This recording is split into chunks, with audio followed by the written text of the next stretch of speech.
மனிதனோட வாழ்க்கையில சில முக்கியமான முடிவுகள் எடுக்கக்கூடிய சூழ்நிலை எப்பவுமே நமக்கு வந்துக்கிட்டே இருக்கும்.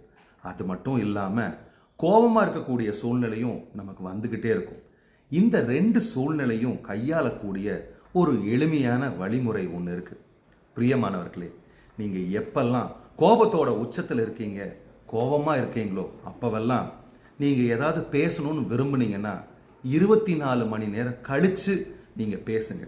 அதே மாதிரி உங்ககிட்ட இருந்து ஒரு முக்கியமான முடிவு வெளியே வரணும்னு மக்கள் எதிர்பார்த்துக்கிட்டு இருக்கிறாங்க. நீங்கள் அந்த சூழ்நிலையில் இருக்கிறீங்கன்னா கூட உங்களோட முடிவுகளை 24 மணி நேரம் கழித்து எடுங்க. அப்போ தான் இந்த பிரபஞ்சத்தில் நிறைய விஷயங்கள் மாறும். அந்த மாறுதலோட நீங்கள் ஒட்டி போய் உங்களோட மனமும் உங்களோட உடம்பும் உங்கள் கூட இருக்கக்கூடிய சுற்றி இருக்கக்கூடிய சூழ்நிலையும் சுற்றி இருக்கக்கூடிய மக்களும் அந்த நல்ல விஷயத்துக்கு துணை புரிவாங்க. 24 மணி நேரம் காத்திருப்போம். வணக்கம்.